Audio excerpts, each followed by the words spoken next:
பயன்படாத திட்டங்கள் எல்லாம் மனசுக்குள்ள நிறைய வச்சிருப்பாங்க. பயன்படாத திட்டங்கள் பெரிய திட்டமா போட்டு வச்சிருப்பாங்க அவங்க.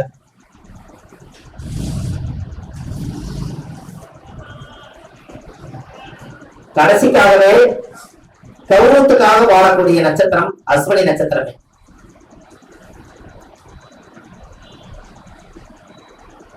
அது ஏன் அப்படி? எல்லா சுமையும் அவங்களே வாங்கிக்குவாங்க. முந்தின மாடு பொதிசம் மக்கள் ராசி, முதல் ராசி நட்சத்திரம், முதல் நட்சத்திரங்களாமோ முந்தின மாடு பொதிசம். அது பெண்ணாக இருந்தாங்கன்னா பொழுசு, புழு பொட்டு, வளையல் இது மேல ரொம்ப பிரியமா இருப்பாங்க.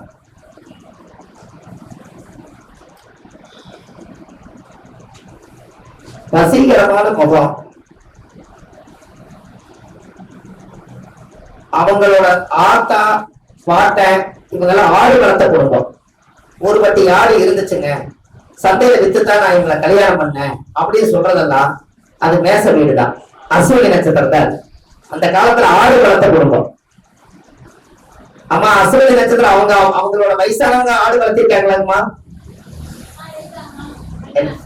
ஆடு வளர்த்திருக்காங்க சார். உங்களுக்கு ஆட்டுப்பட்டி அது எப்படி வருது பாருங்க சார். அந்த மேசத்துல அவங்க பிறந்துட்டாலே அவங்களோட வாகனத்தை மேய்ச்சிருக்காங்க பாருங்க அந்த காலத்துல. அது ஆடு வளர்த்த குடும்பம். பட்டி ஒரு பட்டி ஆடு இருக்கும். பொழுதாடு வரைக்கும் போய் மேய்ச்சிட்டு பொழுதோட பட்டியில அடைச்சிட்டு வந்து வெறும் தண்ணி காய வச்சு மேலோட குளிச்சுட்டு அப்புறம் சாப்பிட்டுட்டு அப்புறம் தூங்குவாங்க. மறுபடியும் காலையில எந்திரிச்சு ஆரம்பிச்சு. அது மேசம் அப்படின்னாலே அது ஏப்ரல் மாசம். அடுத்தது என்ன மாசம் வருது? மே. கத்துதா ஆடு. அது எப்படி வந்து சேருதாங்க? ஏப்ரல் சித்திரை மாசம். அப்புறம் மே மாசம் அது மாடு எப்படி கத்தும்? ஆடு எப்படி கத்தும்? அது வருதுல மே, அதுக்குள்ள நிக்குது. அப்ப மே தான். அப்புறம் இன்னொரு விஷயம் பாருங்க, அவங்கள புகழாரம் சொல்லிட்டு கரெக்டா வச்சிருக்க வரைக்கும் அவங்க கிட்ட என்ன வேலை வேணா வாங்கிடலாம். எதிர்த்து பேசுறீங்கன்னா அவங்க கிட்ட எல்லாத்தையும் தூக்கி போட்டு போயிடலாம்.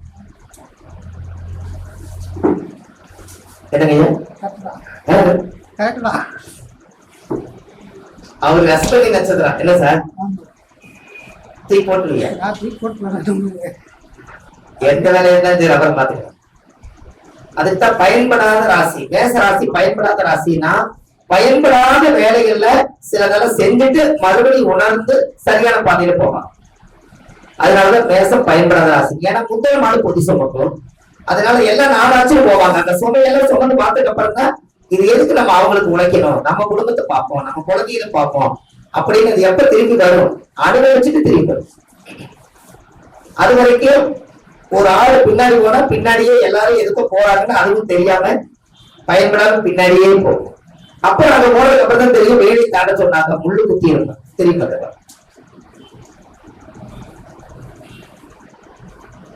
அவங்களோட வீட்டுல சித்தர்கள், மகான்கள், இந்த மாதிரி சாமி பூஜை ரூம்ல இந்த மாதிரி மனிதர்களுடைய படத்தை சித்தர்கள் மகான்களோட பூஜை ரூம்ல அவங்க வீட்டுல ஒண்ணாவது.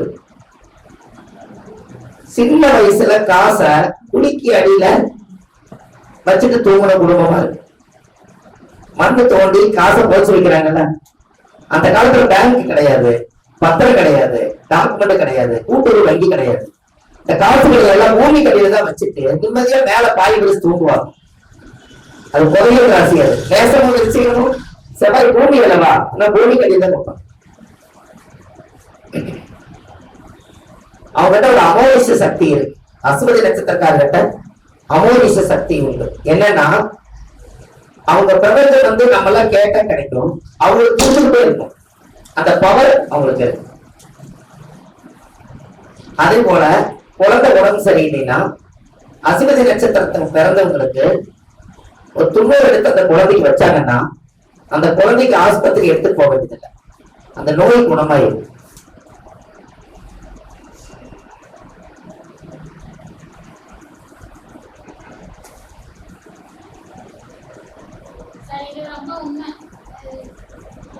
எனக்கு சுகர் அதிகம் பாதிப்பாகி கண் குறைபாடு வந்துருச்சு. தம்பி பொண்ணு அஸ்வினி நட்சத்திரம். அந்த பாப்பாவையே எப்ப போனாலும் துணை கூட்டிட்டு போயிட்டே இருந்த ஹாஸ்பிட்டலுக்கு. பட் டாக்டர் வந்து பார்வை சுகர் இருக்கிறதுனால நரம்பு போச்சுன்னா பார்வையே தெரியாதுன்றாங்க. ஆனா அந்த பாப்பாவை கூட்டிட்டு போனதுனால ஆபரேஷன் பண்ணி பார்வை திரும்ப கிடைச்சிருச்சு.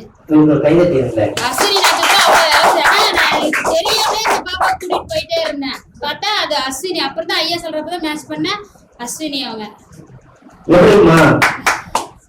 அப்ப அஸ்வினி வந்து வைத்திய நட்சத்திரமா? அப்ப அதனாலதான் நான் என்ன சொன்னேன், அந்த காலத்துல வைத்தியர் குடியிருப்பாங்க, இப்ப டாக்டர் குடியிருப்பாங்கன்னு சொன்னேன். எப்படி சார்? அது நீங்க படிச்சு பார்த்தாலும் நீங்க எழுத்துப்பூர்வமா எழுதிட்டீங்க. அது அத்தனையும் அந்த வீட்டுல இருக்கும். அப்ப ரோட்டுக்கு பண்ணலாம் அல்லது வீட்டுக்கு பண்ணலாம். அது ஏன்? அது மேசம் சரிஞ்ச ராசி, அதனால சமமா இருக்க மாட்டாங்க. ஏன்னா அது உச்சி, அதனால சேஃபா இருக்கும். இப்ப இன்னொரு விஷயம், இந்த மேச ராசிக்கார வீட்டுக்கு முன்னாடி யாரோ வீடு கட்டுறது அவங்க வீட்டுக்கு முன்னாடிதான் ஒரு வீடு கட்டுவாங்க. எனக்கு அப்படிதான் சார் கட்டுக்கிறாங்க.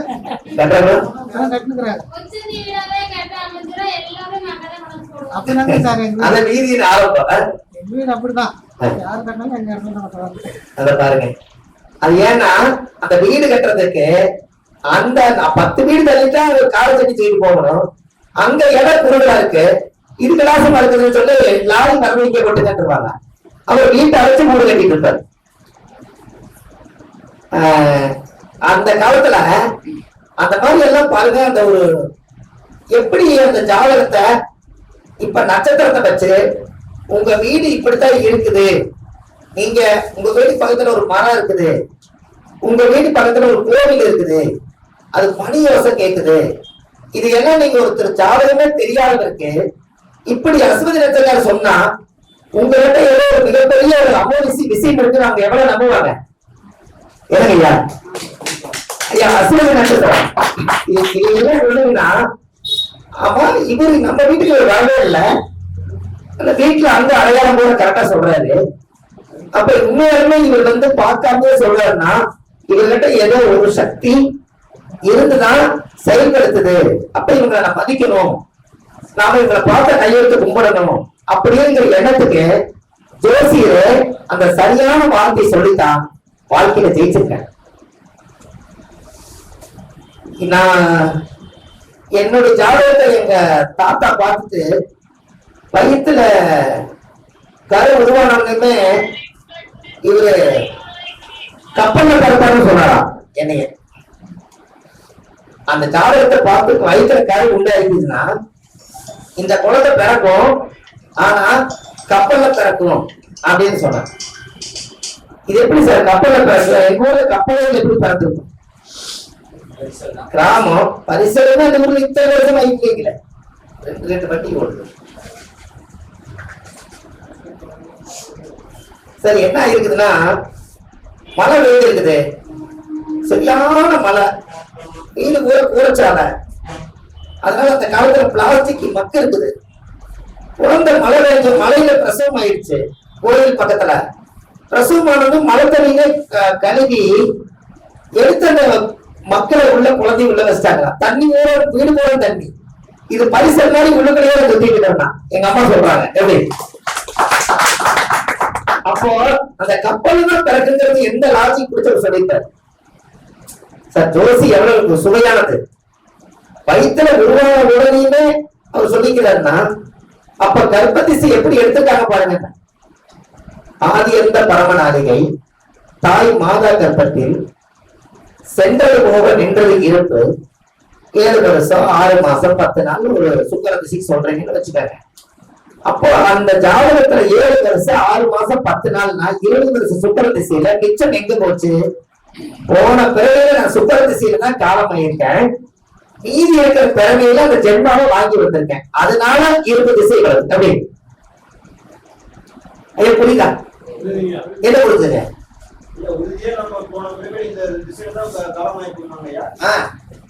விட்டு போனதே நட்சத்திரம் என்ன சார்? சரி போன ஜென்மத்தில் என்ன நட்சத்திரம் சார்? அதே உங்களுக்கு ஐயர் என்ன சொல்றாரு? உங்களுக்கு ராசி நட்சத்திரம் தெரியுதா? ஜென்ம நட்சத்திரம் ஜென்ம ராசி நாம தேசம். அப்ப ஜென்ம ஒரே நட்சத்திரம் தான் எல்லாத்துக்கும். அப்ப அந்த திசையில நீங்க பரப்பீங்க.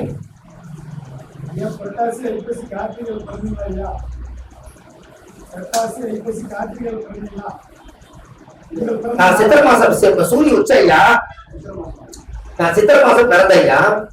யாருக்குமே ஜென்ம நட்சத்திரம் ஜென்ம ராசி நாமதேசியானா தேக்காயில் தேக்கு சுமங்கலி சித்தியத்தம் அப்படின்னு ஒரு பிராமணர் ஐயர் சாமிகளை சொல்றாருன்னா அவருக்கு ஜாதகமே தெரியலீங்கன்னு கூட சுபமாரி முத்து நாமதேசியானாம், ஜென்ம நட்சத்திரம் ஜென்ம ராசி நாமதேசியானாம், தேக்காயில் தேக்கு சுமங்கலி சித்தியத்தம் அப்படின்னு அவர் சொல்லும் பொழுது நம்மளுக்கு நட்சத்திரம் தெரியலீங்கன்னா கூட சாமிக்கு தெரியுமாமா நம்மளோட பேருக்கு என்ன நட்சத்திரத்தை அவர் பிறந்திருப்பாரு.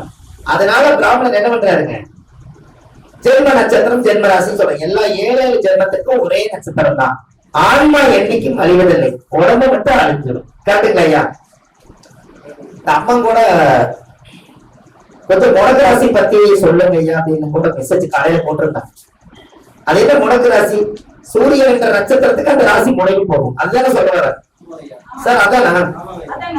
அப்ப சூரியன் என்ற நட்சத்திரத்துக்கு அந்த ராசி முடங்கி போகும்னா அப்போ ஒரு உதாரணத்துக்கு சூரியன் என்ற நட்சத்திரம் அஸ்வினியா இருந்தா எந்த வீடு முடக்கு? பூர நட்சத்திரம் முடக்குங்களா? சரி, அப்போ முடக்கு வந்து உங்களுக்கு அருமையான கேள்வி. அப்போ சூரியன் என்ற நட்சத்திரம் அஸ்வினியாக இருந்தால் சின்ன வீடு முடக்கு. அப்போ அந்த சூரியன் என்ற நட்சத்திரத்தை ஏங்க எடுக்கிறீங்க முடக்குக்கு?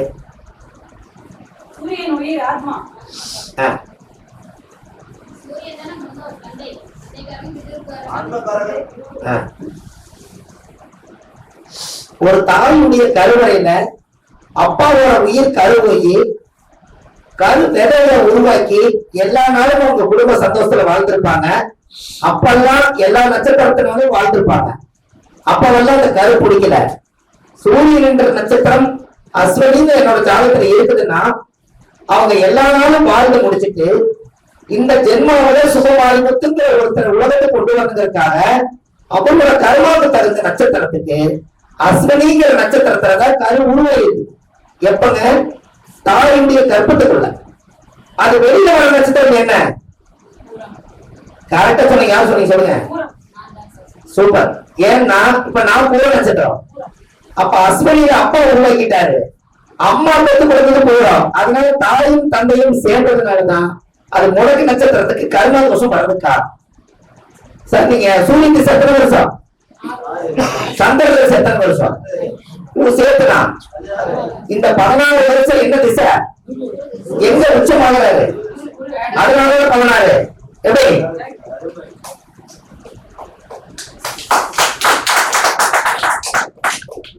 சார்? அந்த 14 வருஷத்தை எப்படி எடுத்தாங்க? மேசத்துல இருந்து 12 வரைக்கும் என்ன மீனம் வருமா? மறுபடியும் மீனம் வரைக்கும் என்ன 12? மேசம் 13, ரிஷபம் 14, மிதுனம் 15, கடகம் 16. அதனால 16 வருஷம். எப்படி வருங்களா ஐயா கரெக்டா கணக்கு? சனிக்கு எத்தனை வருஷம்? வாங்க கூடவே. கடகம் 14, துலாம் 19. அப்ப துலாத்துல வந்து என்ன உச்சம்? எத்தனை வருஷம்? 19 காலகட்டம் கண்டாங்க இல்லையா? அப்ப நமக்கு முன்னாடி சித்தரை யோசிச்சு வச்சாங்க இல்லையா? பாருங்க சொல்லுங்க சார். அப்போ ஒரு குழந்தை உருவாக்குறதுக்கு தாயுடைய கர்ப்பத்துல எத்தனை மாசம் குடியிருக்குது? சந்திரனுக்கு எத்தனை வருஷம்? அப்படியே கனெக்ட் ஆகுது இல்லைங்களா? சூரியன் 6 வருஷம். சூரியன் போய் எத்தனை மணிக்கு? அப்ப எல்லாமே கால்குலேஷன் தானுங்க ஐயா. என்னங்க சார்? எல்லாமே சயின்ஸ் தான். நீங்க பேப்பரை எடுத்துட்டு குறி சொன்னாலும் கிரகத்து போக மாட்டாங்க. உனக்கு நேரம் தெரியலையே புரிய மாட்டாங்க சொல்றது புரி. சரி, எப்பதான் நேரம் தெரியாதுன்னு கேட்டா ஆணி போய் ஆவணி வந்தா உங்களுக்கு ஜாதகம் நிறைய போயின்னு சொல்ற. அப்ப ஏன் வாயில் எது வருது? ஆணி மாசம் சூரியன் எங்க இருப்பார்? கடகத்துல. ஆவணி மாசத்துக்கு வருவார், சிங்கத்துக்கு வருவார். அதுதான் ஒரு நல்லது நடக்குன்னு சொல்றது தம்மா. என்ன குறி சொல்ல வந்தாங்க சார்? சொல்லுங்க சார். என்கிட்ட ஒரு சக்தி இருக்குன்னு சொல்றீங்க. உங்களை படைச்ச அப்பா அம்மாவுக்கு சக்தி இருக்கட்டும், ஆனா பிரபஞ்ச சக்தி புடிச்சுத்தானே வர முடியும். கரெக்டுங்களா ஐயா? அப்போ அந்த சூரியன் என்ற நட்சத்திரம் ஒரு தாயுடைய கருவறையில இருந்து தொப்புள் கொடி அறுக்கும் நேரம் சந்திரனுடைய சார நட்சத்திரத்தை படித்த திசை வரிசை நீங்க எடுக்கிறீங்க. சந்திரன் திசை, சந்திரனுடைய நட்சத்திரம் எங்க நட்சத்திரம் வந்து அஸ்வினி நட்சத்திரம்னா சந்திரனை போட்டு மேச ராசியில போட்டு அது கேது திசைக்கு அஸ்வினி முடிச்சுட்டு சந்திரன் வரைங்க. இப்படி ஒரு உதாரணம். ஐயா உங்க உங்க உங்க உங்க பேர் என்னங்க ஐயா? மூர்த்தி ஐயாவுக்கு ஒரு கேள்வி. உங்களுடைய நட்சத்திரம் என்னங்க ஐயா? உங்களுக்கு நீங்க என்ன திசை நடக்குதுங்க ஐயா? சார் இவர் வந்து உண்மையிலே ஒரு துளாராசின்னு சொல்றாரு. நான் என்ன பண்றேன், இவர் விருச்சிக ராசியில வாழ்றாருங்க.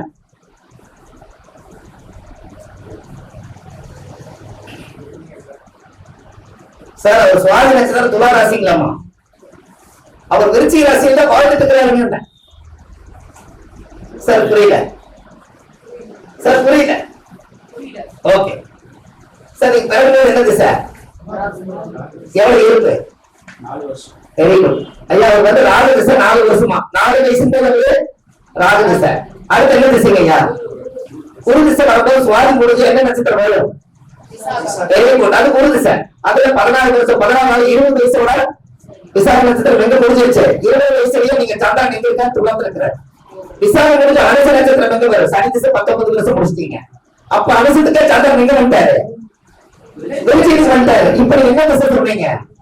அப்ப ஏற்ற நட்சத்திரம் நீங்க, அப்ப புதன் திசை கேட்டுக்கிட்டாங்க வருது. அப்போ நீங்க பிறக்கும் போது இருக்கிற சந்திரனை புடிச்சுக்கிட்டு இருக்கிறீங்க. ஆனா கரண்ட்ல நீங்க வாழ்றது புதன் திசை, கேட்ட நட்சத்திரம், விருச்சிக ராசி உங்களுக்கு வாழ்வாதாரத்தை கொடுக்குது. எப்படி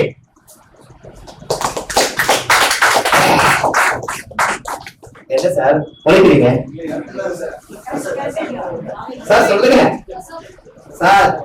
லக்கணத்துக்கு 30 பாயிண்ட், லக்கணாதிபதிக்கு 70 பாயிண்ட். எப்படி? லக்கணத்துக்கு 30 பாயிண்ட், லக்கணாதிபதிக்கு. ஏன் அப்படி? நான் பிறந்த போது எனக்கு பொள்ளாச்சு. எத்தனை வயசுல? நான் 13 வயசுல. நான் 13 வயசுக்கு அப்புறம் எனக்கு வயசு 43. நான் 30 வருஷமா நான் திருப்பூர் தான் இருக்கேன். அப்ப லக்கணம் பிறந்த போது 30 பாயிண்ட்.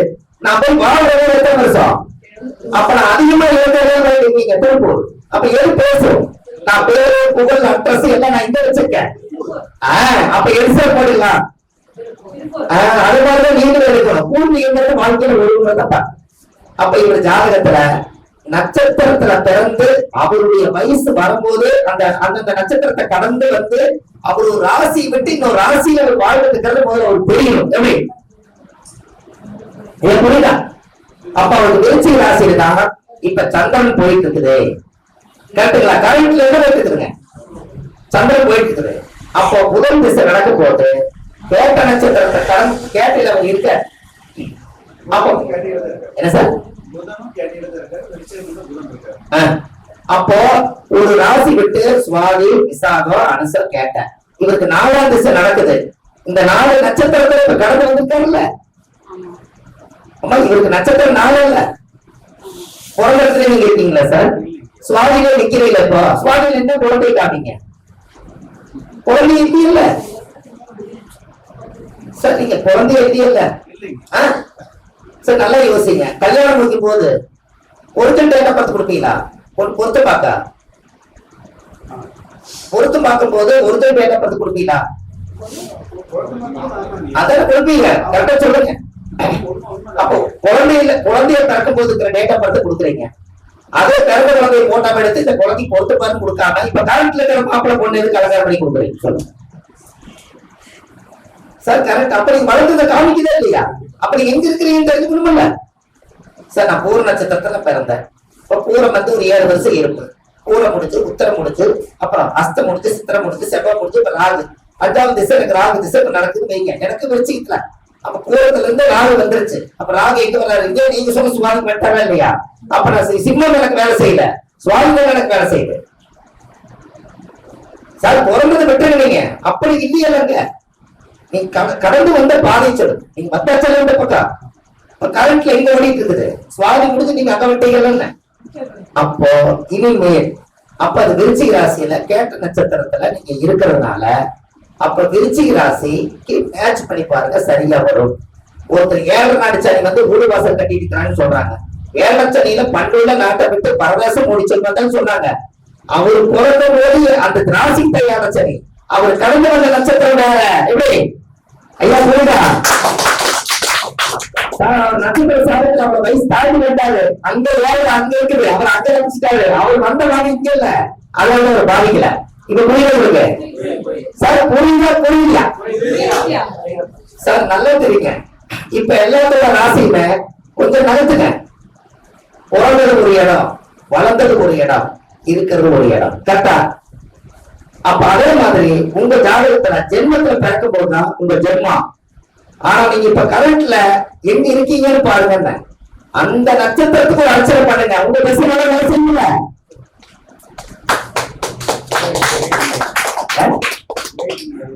கொஞ்சம் எந்திரிங்க. சொல்லுங்க, என்ன சொல்லுங்க. ஐயன்தான் பேசுங்க சார். சொல்லுங்க, சும்மா சொல்லுங்க. அங்கேயே திரும்புங்க. அப்படியே சொல்லுங்க. கிரேட்ங்கய்யா, இப்படி ஒரு கருத்து இது வரைக்கும் யாருக்கும்